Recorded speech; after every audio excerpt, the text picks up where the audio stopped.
Okay, so we are starting with disinvestment decisions. What do you mean by disinvestment decisions? Investment is investing your money in some investment option. Disinvestment is nothing but already whatever you have invested in an investment option. Okay, you are just trying to pull back your money from that. Okay, so suppose I just purchased a plot for 1 lakh. This is called my investment. I just want to sell this plot and get my money back. Okay, this is disinvestment. So if you want to get your money back from something, that is called disinvestment. Why will there be a disinvestment? Why will you want to do a disinvestment? Suppose you are having shortage of cash, or if the investment in which you have invested is not working out for you or not giving good returns for you, those are not, you think that in the future you will not get the returns, promised returns from that. So it is wise that you need to pull back your money from that. So then you go for disinvestment. Okay, so disinvestment decision is that, so that if it is not working out for you, you can put that money, you can just disinvest and put it into some other investment option whereby you can get good returns. Okay, in making a decision to disinvest that involves termination, a company must follow three main steps. Identify all unavoidable fixed costs that are allocated to or incurred by the product or segment that would continue even if product or segment were terminated. That means if you don't want to continue that particular investment, whatever you have done, then also there will be some cost which you need to just bear. So you need to see what are those unavoidable fixed costs. Then unavoidable variable cost also. Okay, let's see here what is the example they say. So suppose you have taken something on lease, okay, and you have put all your money into that business, and the lease you have to pay. Now you want to stop your business. Then again, the property is on lease. You cannot cancel the lease. So you have to pay the lease. Am I right? So that is an unavoidable fixed cost. There will be some unavoidable variable cost also that would continue even if the product or segment were terminated. Identify all avoidable cost even. Okay, so the step 3 is product or segment's contribution. What is the contribution you got? If the marginal revenue from the product or segment is greater than the marginal cost, that will be incurred only if the product or segment is continued. The company as a whole is better off continuing the product or segment. That means what they want to say is, if you are getting contribution from it, if you are getting good money from it, if you are getting good profits from the investment, whatever you have done, you continue with the investment. If not, then you just pull back your money from that. Okay, so see, the problems whatever are there, we will cover up in the revision classes. So these problems, if you are not doing even, don't worry, we will do in the revision classes. We'll take one question in the revision class and solve everything. We will do the problems whatever, like we will do one or two problems, but while doing the revision, we will see every problem of the book is covered. So every problem of the book from beginning I'll be checking out. I'll be giving chapters. I'll be giving chapters to you to just work on them, and then I'll be doing the questions also here, leftover questions or the questions whatever are there.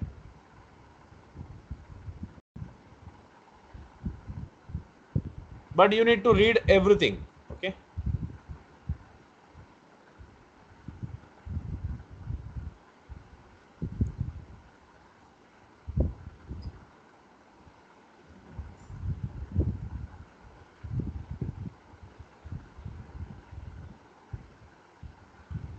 a change in output levels of existing products.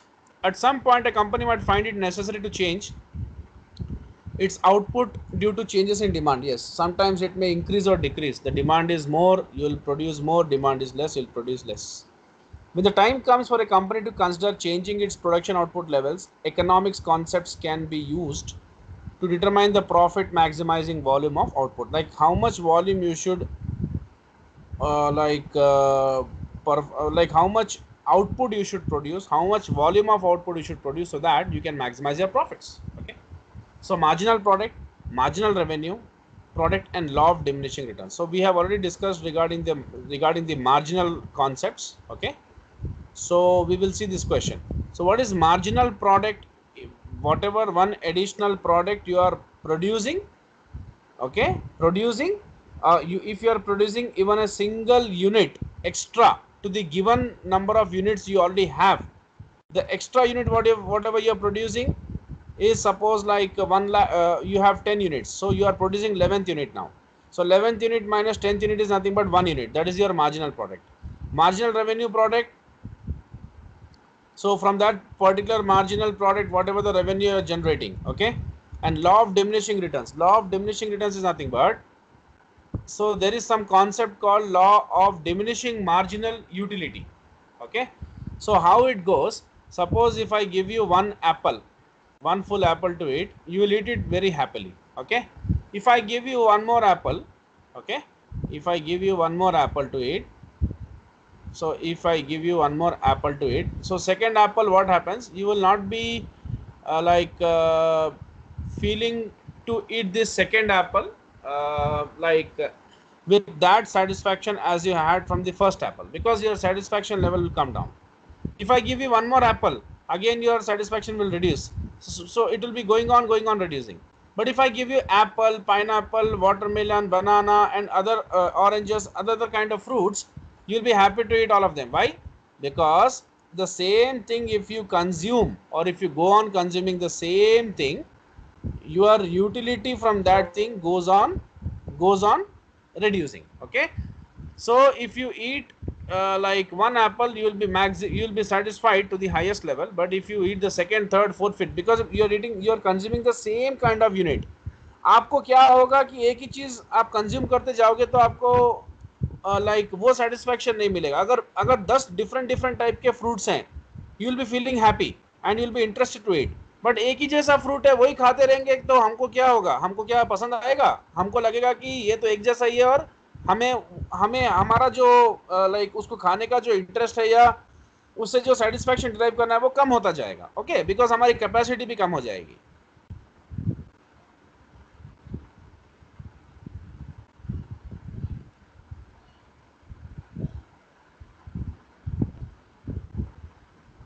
So that's called the law of diminishing returns, okay.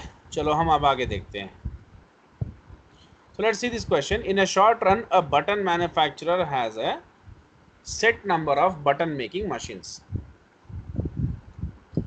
The button machinery, that is the capital, is a fixed input.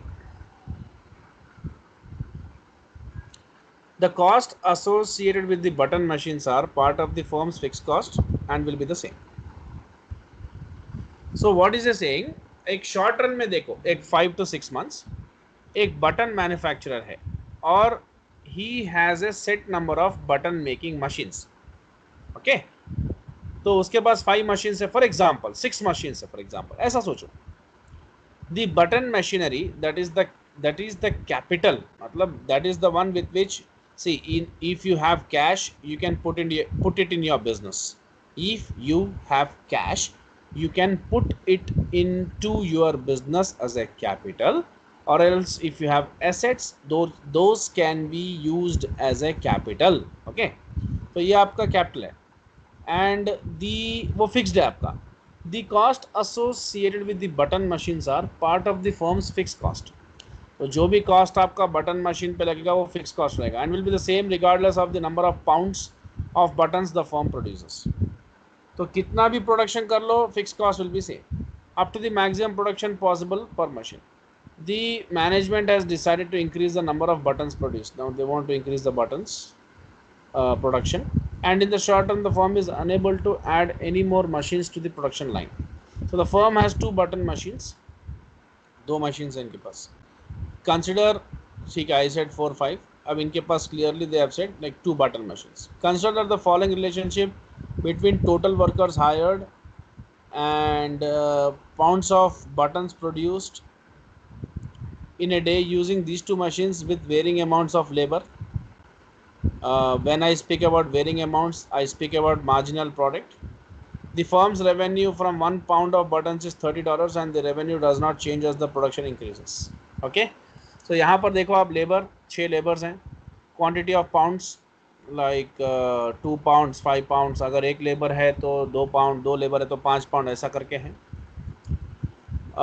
The marginal product, like with every increasing labor you can see the differences. 5 minus 2 3 is 12 minus 5 7, 16 minus 12, 4 like that. Total revenue that is at the rate of $30 per pound. तो यहाँ पर ये buttons के pounds हैं actually, ये quantity pounds में बनाया है.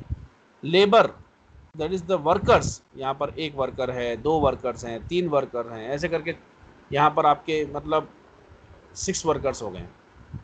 एंड ये इतने पाउंड्स बना रहे हैं. वर्कर्स जैसे जैसे बढ़ रहे हैं पाउंड्स भी बढ़ रहा है, क्वांटिटी बढ़ रहा है, मार्जिनल प्रोडक्ट भी मिल गया है. टोटल रेवेन्यू 30 पाउंड्स पर पाउंड. तो 30 इंटू 2, 30 इंटू 5 जो आप क्वांटिटी बनाए हो, अब उसका डिफरेंस निकाल के मार्जिनल रेवेन्यू प्रोडक्ट यानी 150 minus 60, 360 minus 150 you can find out. So the marginal product row shows the marginal productivity. क्या हो रहा है, मार्जिनल प्रोडक्टिविटी क्या हो रहा है, पहले तो ये बढ़ रहा है 60, 90, 120, फिर उसके बाद डिक्रीज होता जा रहा है.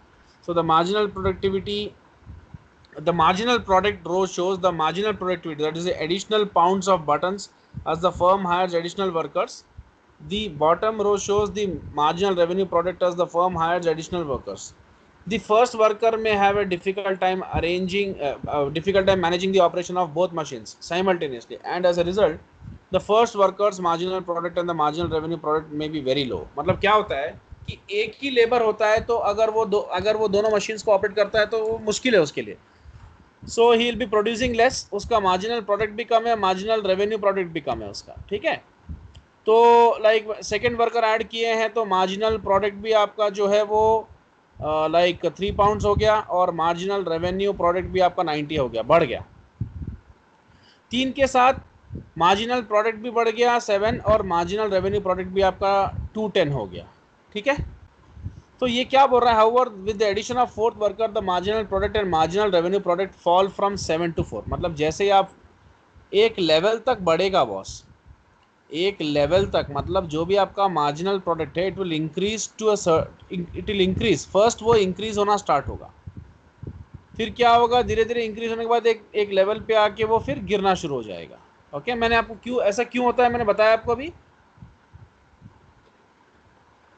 आप लाइक अब आप देखो क्या होता है reason. So however with the addition of fourth worker marginal product and marginal revenue product fall from 7 to 4. ये देखो, and 120 210 to 120, and they will continue to fall with subsequent worker added. So the decline of marginal product and marginal revenue beginning with the addition of third worker illustrates the law of diminishing returns. यानी अब आप extra labour भी लोगे तो वो कमी होता जाएगा because of the law of diminishing returns. यानी अगर हम लाइक एक ही मशीन के ऊपर, मेरी बात ध्यान से सुनना, आपके पास लाइक क्या हो रहा है, एक मशीन है, वो मशीन पे एक लेबर काम करे, 2 लेबर काम करे, 3 लेबर काम करे, और वो एक 4 या 5 आवर्स तक, एक 8 आवर्स तक उसका लिमिट होता है, काम करे तो चलेगा. अब आप उस मशीन का, वो मशीन के ऊपर कितने भी लेबर्स काम करो, वो मशीन अपने लिमिट से ही काम करेगी. आप उसके ऊपर 10 लेबर्स एम्प्लॉय करके काम कराओगे तो आपको एक्स्ट्रा प्रोडक्शन करके देने वाली नहीं है वो. Got my point. यानी अगर एक मशीन पे 3 वर्कर्स काम करते हैं तो वो एक लिमिट से ही काम कर सकती है machine. It can work for 8 hours only. For example, आप वो 8 आवर्स में 3 लेबर को काम करा के जो कमा सकते हो, वो 10 लेबर को लगा के भी करोगे तो वो उतना ही कमाई आएगा, आपको ज़्यादा नहीं आने वाला है. बिकॉज चाहे 3 लेबर काम करो चाहे 10 लेबर काम करो, मशीन की कैपेसिटी उतनी है. ठीक है, यानी एक लिमिट के बाद, एक लिमिट से ज़्यादा उस पर्टिकुलर मशीन पे काम कितना भी हो, मतलब वो अब एक्स्ट्रा लेबर्स की हमको ज़रूरत नहीं है, हम उतना काम वो 3 लेबर से, मतलब देखो मैं बताता हूँ आपको, 3 लेबर से वही काम हो सकता है, तो उसके लिए हम 10 लेबर ला के करें क्या, बाकी लेबर तो बैठे रहेंगे ना, टाइम वेस्ट है ना, मतलब उनसे कोई काम ही नहीं है हमको. अब जैसे एक पर्टिकुलर डिपार्टमेंट है, उसमें 3 एम्प्लॉयज़ की ज़रूरत है, आप अननेसेसरी 10 एम्प्लॉयज़ ले लिए, तो काम तो 3 एम्प्लॉय का काम ही बस है, तो उसके लिए 10 हायर करने की ज़रूरत क्या है. ओके, तो अगर आप ज़्यादा से ज़्यादा हायर भी करते रहोगे तो आपको एक्स्ट्रा बेनिफिट कुछ मिलने वाला नहीं है. जो बेनिफिट मिलना है वो 3 एम्प्लॉयज़ से मिलेगा आपको, क्योंकि वो 3 employees are more than enough to do the job. कोई एक होमवर्क के लिए मतलब कोई एक काम करने के लिए 10 लोगों की ज़रूरत नहीं है, एक स्टेटमेंट लिखने के लिए एक आदमी काफ़ी है। 5 आदमी मिलके अगर वो स्टेटमेंट लिखेंगे तो भी काम उतना ही होगा स्टेटमेंट लिखने का, ठीक है। उसके लिए 5 की ज़रूरत नहीं है, एक ही काफ़ी है। तो जैसे जैसे एक्स्ट्रा ऑर्डिनरी अगर आप लोगों को उसमें इंक्लूड करते जाओगे तो उनसे जो रिटर्न चाहिए वो आपको ज़्यादा नहीं मिलेगा, वो कम होता जाएगा। That's what. So the decline of marginal product and marginal revenue beginning with the addition of third worker illustrates the law of diminishing returns. Given a fixed input such as 2 machines and a fixed plant size in which to work, adding additional workers initially causes output to rise, but at some point the additional output and thus the additional revenue derived from adding more workers will become smaller and smaller as more workers crowd around a fixed workspace to use a fixed quantity of capital. Eventually the marginal returns will become negative. तो मैं वो क्या बोल रहा हूँ कि आप एक काम के लिए, सपोज एक मशीन है, मशीन के लिए आप ऑपरेटर, फर्स्ट ऑपरेटर अपॉइंट करें, लेबर नंबर 1, सेकंड करें, लेबर नंबर 2, लेबर 3 करें, ये तीनों से जो काम हो जा रहा है, इनफ काम हो जा रहा है, दैट मीन्स इनसे ज़्यादा की ज़रूरत नहीं है। लेकिन मैंने क्या किया, और 7 लेबर्स को हायर कर लिया, तो फ़ायदा क्या है, ये 3 लोग काम कर रहे हो, 7 लोग बैठ रहे हैं और खाली देख रहे हैं तमाशा। ओके, तो there is no requirement, but फिर भी मैंने हायर कर रखा है, तो इसीलिए इनसे मेरा जो यूटिलिटी है, जो भी यूटिलिटी है वो नहीं होगा ज़्यादा, वो कम होता जाएगा। Okay, so I should understand कि यूटिलिटी जो है वो बढ़ना चाहिए, वो कम नहीं होना चाहिए, because there is the utility with this 3 labours are more than enough for me for this machine. Unnecessary if I hire more 7, the utility is not going to increase but it is going to decrease and going to become negative. कल के दिन अगर labour को पूछेंगे तो वो क्या बोलेगा घर पे जाके किसी को भी, मैं तो खाली अपना जा रहा हूँ और मैं वहाँ पर एक बेंच है उस पर बैठ जाता हूँ, बस वेट करता हूँ कि कब मुझे बुलाएंगे, कब काम करवाएंगे, दैट्स इट। और ये 3 क्या बोलेंगे, हम बहुत वर्क कर रहे हैं, बहुत एक्सपीरियंस गेन कर रहे हैं। और ये 7 हमारे कंपनी के लिए कोई काम के भी नहीं है, और ये 3 हमारे ये मशीन को ऑपरेट करके प्रोडक्शन करने में हेल्प कर रहे हैं, दैट्स व्हाट। तो काम जब 3 लोगों से हो सकता है तो 7 लोगों को लेने का कोई ज़रूरत नहीं है, दैट्स व्हाट दे सी। तो इनिशियली शुरू में क्या होता है आपका, लाइक मार्जिनल आउटपुट बढ़ता रहता है, रिटर्न्स बढ़ता है आपका, एक स्टेज पे आके पीक पे चले जाता है, सबसे पीक और हाईएस्ट पॉइंट पे, उसके बाद फिर डिमिनिश हो जाता है, that's it. Now, marginal resource cost. Marginal resource cost is the change in the total cost that results from using one additional unit of a resource. अगर आप एक एक्स्ट्रा एडिशनल रिसोर्स को एम्प्लॉय करते हो production process में या किसी भी प्रोसेस में, तो आपका कॉस्ट कैसे चेंज होता है।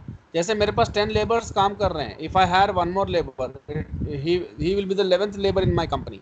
सो with 11th labour what is my cost, okay, is there increment in cost, या कॉस्ट कम हो रहा है या क्या है, वो हमको देखना है अभी।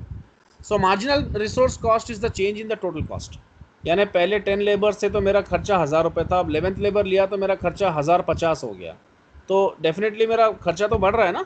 तो हमें ये देखना है कि लाइक हमारा खर्चा बढ़ रहा है और हमें क्या फ़ायदा मिल रहा है उससे।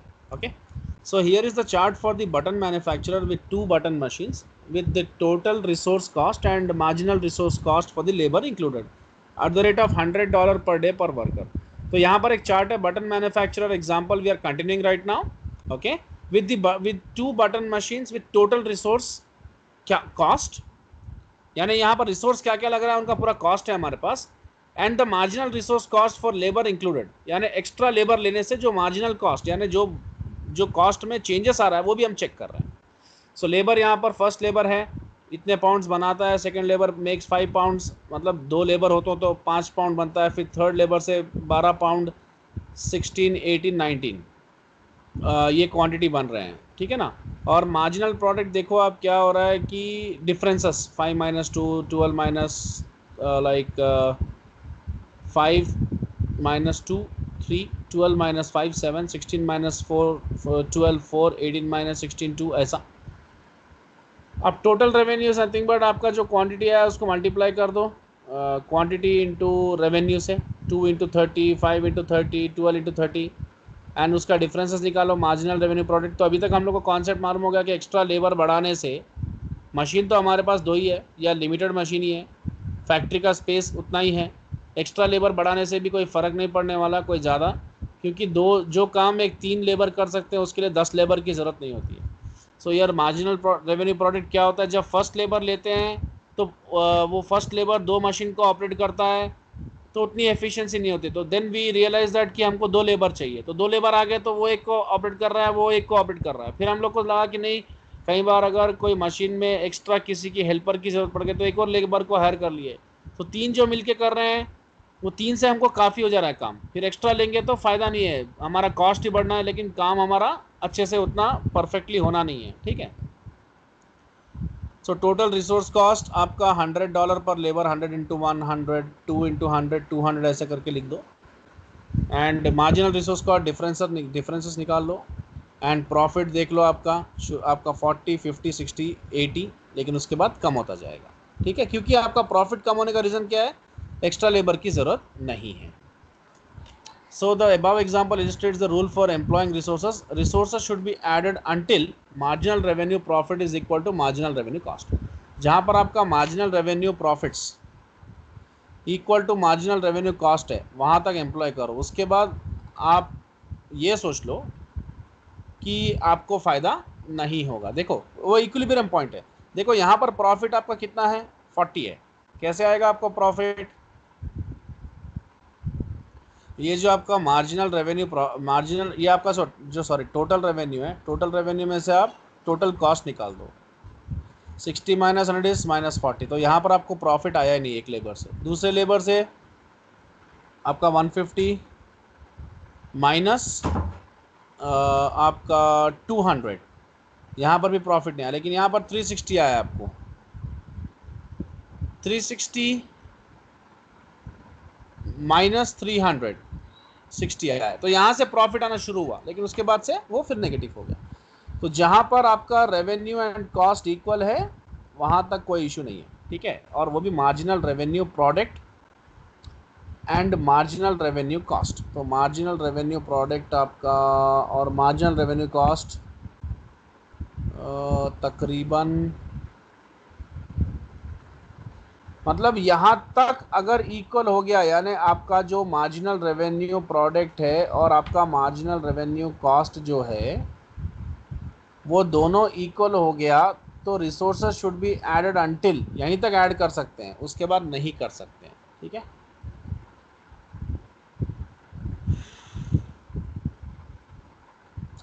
a profit maximizing firm should add units of specific resource only as long as each successive unit of the resource added adds more to the firm's total revenue। मैं वही बोला आपको, अगर हमको एक्स्ट्रा लेबर लाइक एम्प्लॉय करने से अगर हमको लगता है कि प्रॉफिट आएगा, लगता नहीं है, वहाँ लगने से कुछ नहीं होता है, वहाँ पर आपको एक्स्ट्रा प्रॉफिट्स आ रहा है बोल के दिखना चाहिए। अगर एक्स्ट्रा प्रॉफिट आ रहा है बोल के दिखेगा ना, तभी आप एक्स्ट्रा लेबर एम्प्लॉय करो। मैं 10 लेबर लिया, मुझे प्रॉफिट आ रहा है तो मैं एम्प्लॉय करना। अगर मैं 50 लेबर लिया लेकिन मुझे 20 लेबर से ही काम हो जाता है तो वो एक्स्ट्रा 30 लेबर्स मेरे लिए हेडेक है। Based upon that concept you can do this question. Okay, चलो pricing, this is a new concept, we are done with that chapter. Let us see अभी हमको क्या करना है।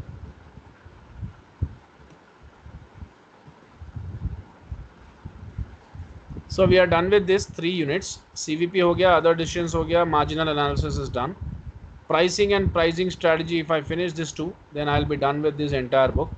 Okay, risk management I'll share the videos, not a problem, investments are done.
Okay, let's move.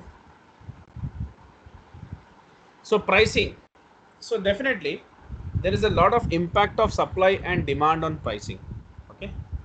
So here we are again learning the economics concepts of law of demand and law of supply. Fine. So let's see what is the impact of pricing on demand and supply. See, so consumer, see, demand is shown by whom? The consumers. Consumers show demands. Consumers show demand, and customers' assessment of value of a product, their desire for it, and their willingness to pay for it is called demand. So, what is demand? What's the definition of demand? So, you should at least know how to at least define demand. Demand, the desire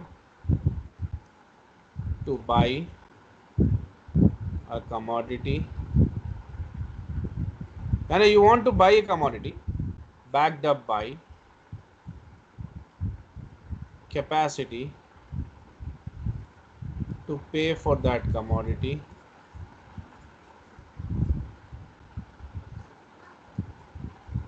is called demand. Is called demand. Okay. So the desire to buy a commodity backed up by capacity to pay for that commodity is called as demand.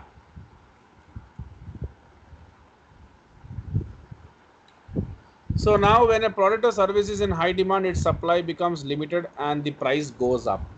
Okay. So when there is something in high demand, so supply becomes limited because many people want to purchase it and many people start purchasing it. So slowly steadily the supply gets reduced. Okay. So its supply becomes limited and price goes up. So when supply decreases, the price goes up. Okay. Now competitors prices, the prices charged. See, it's very inevitable. It's understood fact. Suppose there is a lot of demand of oranges in the market. Okay. So many people start purchasing that one. So even that much amount of production should also happen at most suddenly. So if it happens, it's all right. If basically what is seen, if something has a lot and lot of demand, okay, so they like it's understood fact. If something is in high supply, like suppose there are some in Hyderabad there are 1 lakh flats available to be sold. Okay, so when there is more supply, when there is high supply, the prices come down. Okay. Why? Because like when there is high supply and no demand, the builders will sell the flats at low cost, and when there is high demand, the supply would be definitely less. Okay, that means that shows that supply is less. That's the reason why demand is high. For example, in Barkatpura area or Kachiguda area, if you want to purchase a flat, is the supply very high? No, but demand very high. Okay, so demand is very high, supply is very less. It's a very clear cut example. Kachiguda area, many people want to purchase a flat in this area. Lot of people, high demand, but very less supply. So the prices are up. Since there is a high demand and less supply, the prices are up. Now when you go to outskirts, lot of supply, less demand, prices are low. Okay, so outskirts of Hyderabad, high supply, less price because less demand. And in city Kachiguda area or Banjara Hills, whatever you want to say, less supply, high price, high demand. Is it so?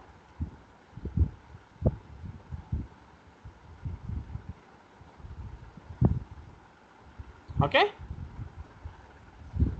Competitors prices also play a big role in demand. Okay, when someone is selling at low cost, people will go there. And costs, definitely, like less cost. If you produce something at less cost, you will earn high profits.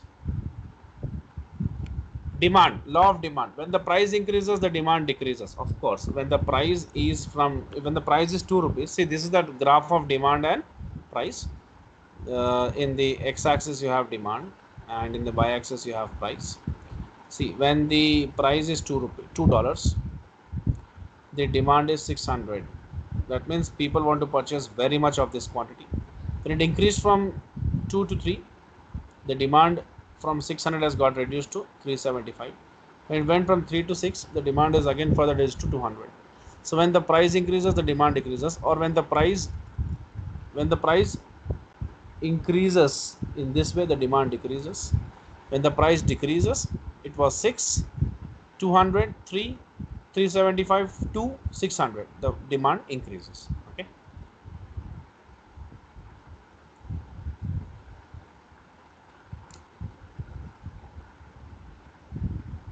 Now, next point, price elasticity of demand. So how the demand expands or contracts, that is what expands or contracts with respect to price is what we are going to see here.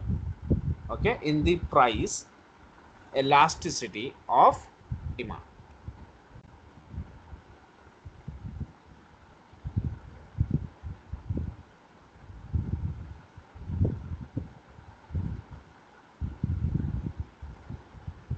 So the formula for price elasticity is very easy.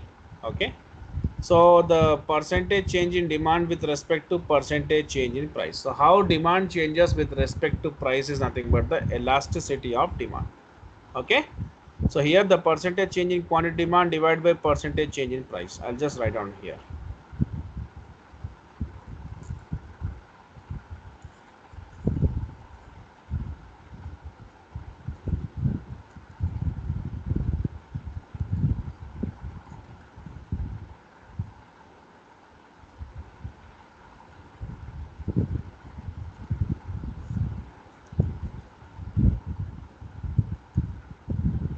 How your demand responds to changes in price. Like if the price increases by 1%, your demand increases. When price increases, the demand decreases. Okay, when your price increases by 1%, your demand decreases by how much percent? That is what the elasticity of demand tells us. Okay, जब price 1% से भी बढ़ेगा तो आपका demand कितने percent से गिरेगा, वही हमें देखना होता है. So the demand for a product or service is said to be price elastic or relatively elastic if a 1% change in price causes more than 1% change in quantity demand. यानी अगर प्राइस में सपोज प्राइस 10 रुपीज़ का है, उसमें 1% का change आया, यानी अब वो 11 रुपीज़ का हो गया. प्राइस 10 से 11 होने पर आपका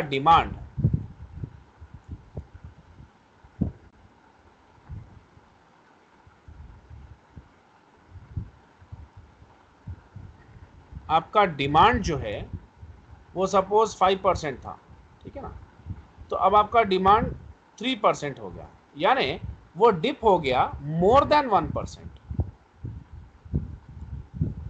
so with 1% change in price, the demand decreases by more than 1%, that is 2% in our case. That is relatively elastic demand. Okay, price के रिलेटिवली कैसे वो कम हो रहा है. नाउ सो नाउ वैसे ही आप किसी भी चीज का प्राइस इलास्टिसिटी मालूम कर सकते हो बॉस. मोर देन 1% होगा, मोर देन 2% होगा. Okay, therefore okay, more generally the demand for a product or service is price elastic if the quantity demand changes by a larger percentage than associated change in price. अगर आपका जो price में changes होगा ना, और आपके उसके वजह से आपके डिमांड में बहुत ज़्यादा चेंजेस होगा, यानी इनफाइनाइट चेंजेस होगा, तो प्राइस इलास्टिक है. ठीक है ना, इलास्टिक मतलब वो अब जितना लंबा खींचो खींच सकते हो. with 1% change in price, there is an infinite change in quantity demand. Price elastic. Okay, उसको हम लोग बोलते हैं कि एक सेकेंड, आपका होता है price perfectly elastic, perfectly inelastic ऐसे होता है, मैं बताता हूँ आपको। परफेक्टली इलास्टिक, तो जब प्राइस में चेंजेस आएगा, change in price leads to infinite change in demand.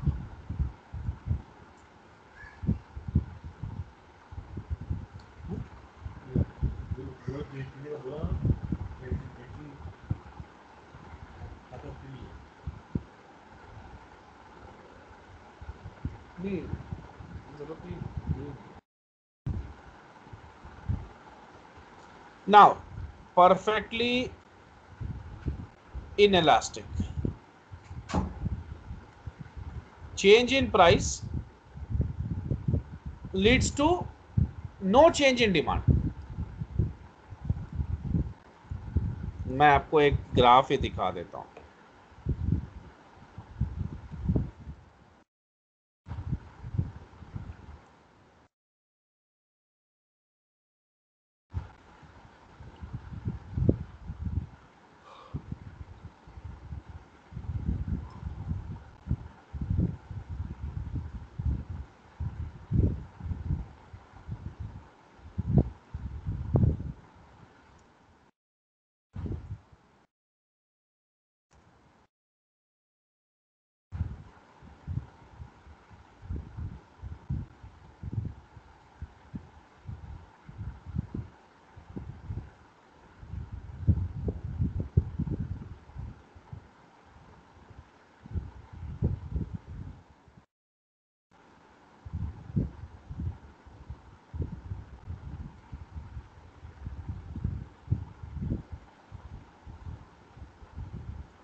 C price elasticity तो ठीक है, types of price elasticity what we are seeing. Okay,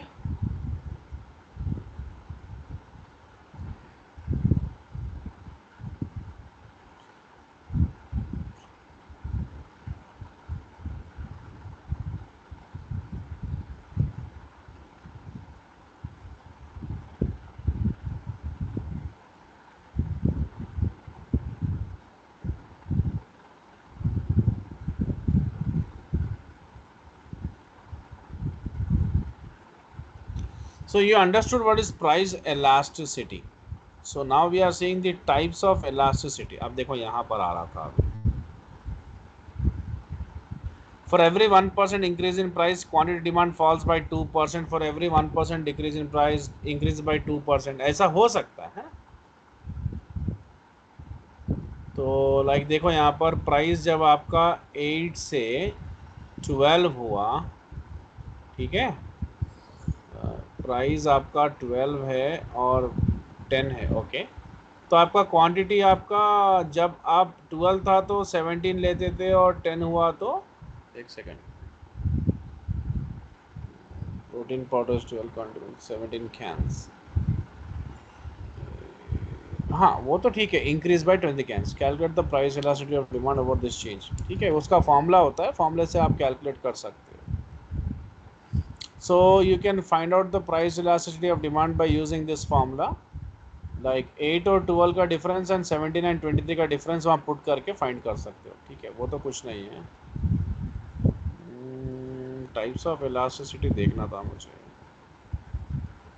हाँ यहाँ पर है, ठीक है।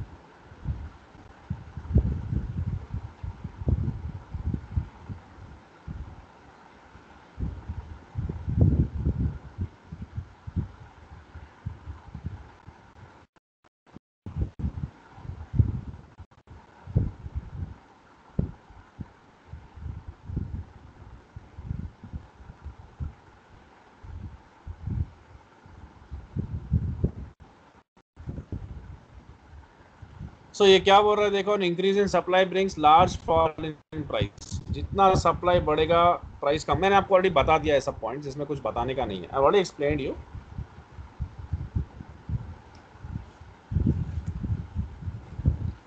Elasticity formula is also very clear. I will explain you.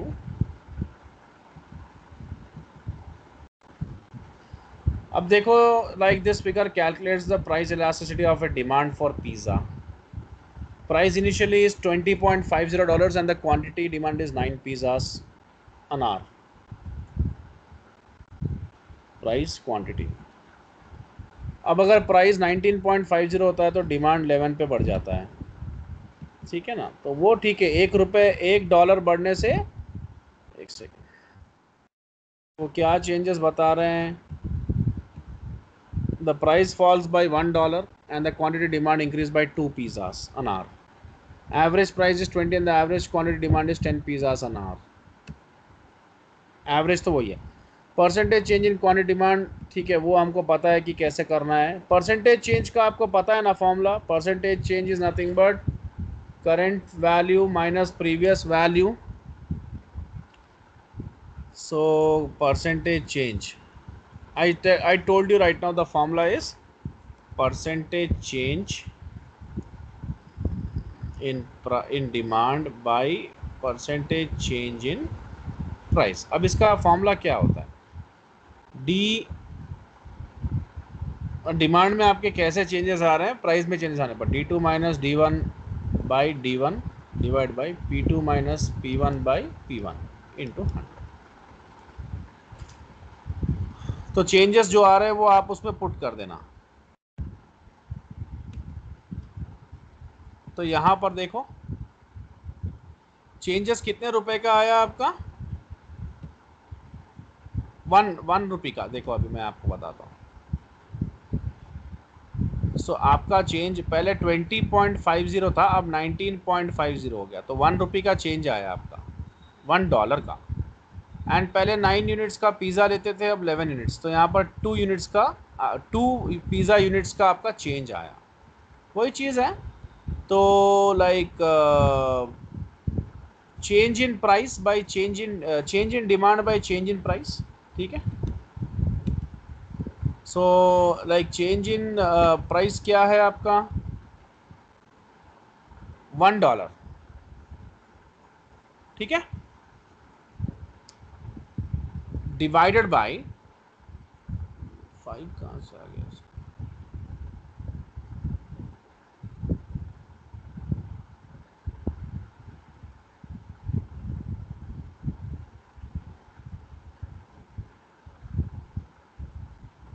Plus the same 2/10,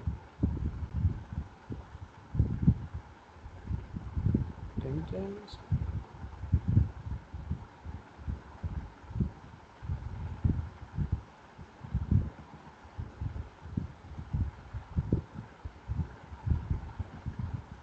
अच्छा, average price is 20 and the average quantity demand is 10। Okay okay okay, ठीक है। सो 2/10 and then वहाँ पर 20 है, सो 1/20, ठीक है। मैं अभी बता देता हूँ आपको, यहाँ पर एवरेज से कर रहे हैं, ठीक है। तो ये आपका डिमांड जो है वो प्राइस बढ़ने से वो कितना उसमें डिफरेंस आया, तो 2/10 डिवाइड बाय प्राइस में आपका $1 का डिफरेंस है, एवरेज में 20 इंटू 100 करना आपको, तो you will get the price elasticity of demand, that will be 4। Okay,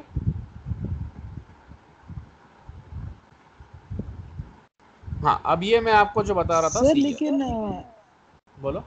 demand में एक सिर्फ 1 का डिफरेंस आ रहा है।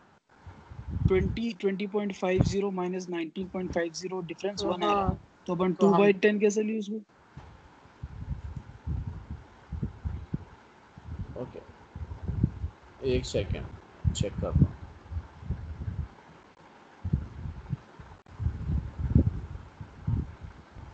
प्राइस में डिफरेंस 1 है शायद, डिमांड में 2 है, 9 और 11। ओके, ओके डिमांड में 2 ही है, प्राइस में $1 है। 19.50 और 20.50 का डिफरेंस 1, उधर पर 9 से 11 2। Okay, okay okay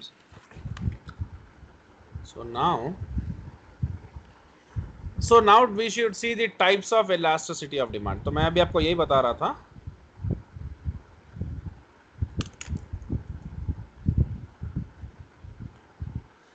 Inelastic and elastic demand. Demand can be inelastic, unitary elastic, or elastic, and can range from 0 to infinity. If the demand doesn't change when the price changes, it is inelastic. मैंने क्या बताया आपको अभी?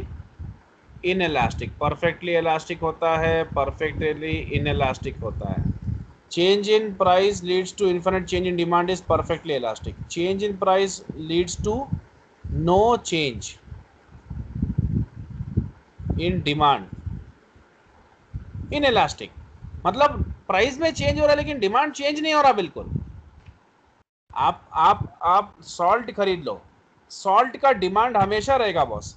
10 रुपए का salt 20 रुपए का भी हो जाए ना, 10 रुपीज 1 kg का सॉल्ट अगर 20 रुपीज 1 kg भी हो जाए ना, तो आप कुछ नहीं कर सकते हो, आपको सॉल्ट खरीदना पड़ेगा। आप ऐसे नहीं बोल सकते मैं सॉल्ट नहीं खाऊंगा या शुगर नहीं खाऊंगा, ये दोनों रहना जरूरी नहीं तो हमारा बॉडी को ये दोनों बहुत जरूरी है। हाँ चलो, एक बार के लिए आप वेजिटेबल्स में क्या कर सकते हो, अरे आज पोटैटो बहुत ज़्यादा कॉस्टली है तो आज अपन छोड़ देंगे, आज अपन क्या करेंगे, लाइक दूसरा कोई करी बना लेंगे, ठीक है ना। जैसे कैरेट अगर सस्ता है, जनरली मिलता नहीं है, सस्ता है तो हम इसमें इसमें स्विच करने का ऑप्शन है हमारे पास, बट इसमें स्विच नहीं कर सकते, सॉल्ट तो खरीदना पड़ेगा।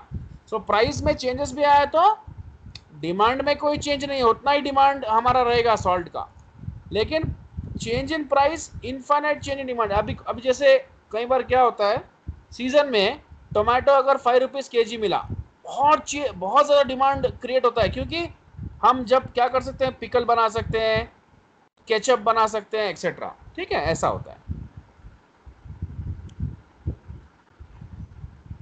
तो देखो यहाँ पर आपका जो लाइक के यहाँ पर देखो परफेक्टली इनइलास्टिक, प्राइस में चेंजेस कुछ भी आओ, डिमांड तो इनफाइनाइट चेंजेस है। हाँ, एक सेकेंड, हाँ प्राइस इलास्टिसिटी तो वही, सेकेंड,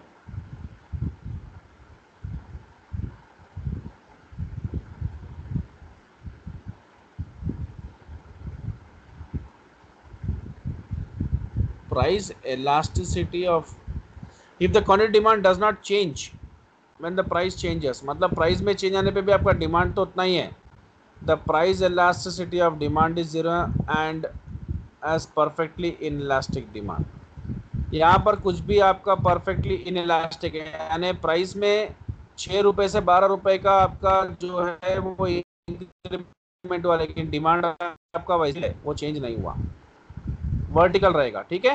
अब ये यूनिटरी इलास्टिक है, यानी the price if the percentage change in the quantity demand equals to percentage change in price, यानी आपका परसेंटेज चेंज इन डिमांड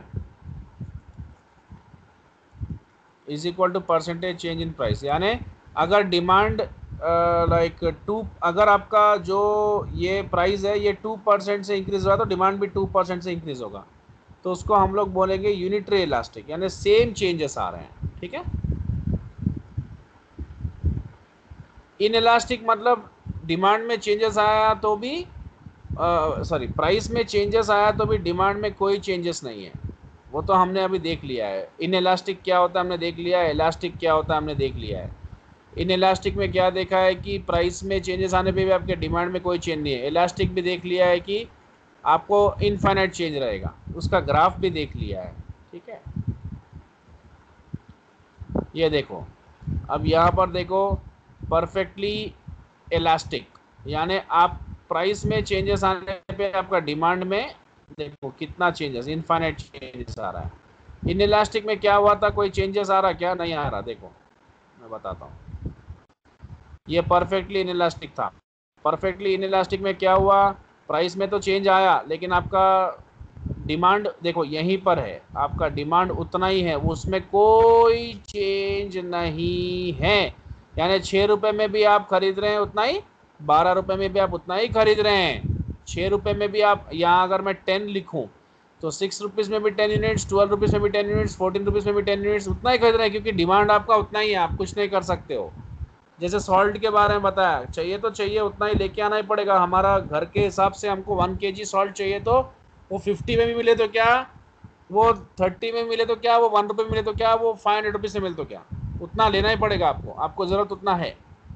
और यहाँ पर 6 से 12 रुपये आया, तो यहाँ पर देखो आप, the if the percentage change in the quantity demand is infinitely large, then the price barely changes। यानी डिमांड में लाइक इलास्टिक मतलब डिमांड में अगर चेंजेस आया, सॉरी प्राइस में चेंजेस आया, ठीक है ना, प्राइस में थोड़ा भी चेंजेस आया तो डिमांड आपका इनफाइनाइट चेंज होता है उसके अंदर में, डिमांड में। So the price elasticity of demand is infinite and the good has perfectly elastic demand. यानी प्राइस में थोड़ा सा भी चेंज आया, मैंने लिख के बताया आपको, perfectly elastic, change in price, infinite change in demand, ठीक है ना। यहाँ पर चेंज भी रहेगा तो भी डिमांड में, मतलब यहाँ पर प्राइस में चेंज होगा तो भी डिमांड में कोई चेंज नहीं है, आपके इलास्टिसिटी नहीं है, वो इनइलास्टिक है वो। यहाँ पर प्राइस में थोड़ा सा भी चेंजेस आया तो डिमांड में इनफाइनाइट चेंजेस रहेगा आपके। तो देखो यहाँ पर हॉरिजॉन्टल रहेगा, ठीक है। ये तो लॉ ऑफ डिमांड का कॉन्सेप्ट है। प्राइस फॉल्स फ्रॉम 25 to 15, 25 से 15 हुआ, the quantity demand increases from 0 to 20। देखो जब प्राइस 10 रुपये कम हो गया 25 से 15, तो आपका डिमांड क्या हो गया, 0 से 20, ठीक है ना। तो हम उसको क्या, द एवरेज प्राइस इज 20, ठीक है। ये तो इलास्टिसिटी है, तो हमने पहले कैलकुलेट कर लिया था। ये आपका देखो इलास्टिसिटी है, देखो ये पूरा इलास्टिक, इनइलास्टिक। इनइलास्टिक मतलब क्या, प्राइस में चेंजेस आने पर भी डिमांड में कोई चेंजेस नहीं है, प्राइस में चेंजेस आ रहा, डिमांड में बहुत ज़्यादा चेंजेस आ रहा, तो इलास्टिक, ठीक है। चलो ये तो हो गया।